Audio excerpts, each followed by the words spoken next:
is our response to God in His unconditional love? Number one response natin sa pag-ibig ng Diyos ay, una, praise the Lord or praise Him.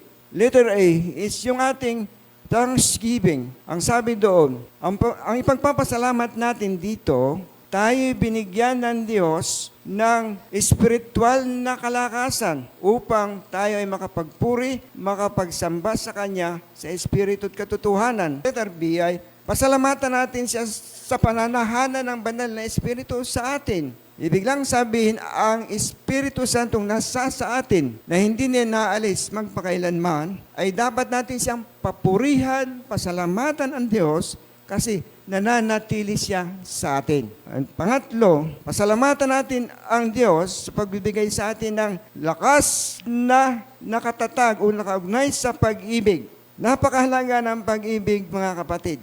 Gaano man kalaki ang nagawa mong kasalanan, pag humingi ka ng tawad at alam mong may pag-ibig ng Diyos, ang taong yan, kayang pagtakpan ng pag-ibig ang kasalanan. Ang tumakip sa lahat ng ating karumihan, sa ating mga kasalanan, sa lahat-lahat, ay ang pag-ibig ng Diyos.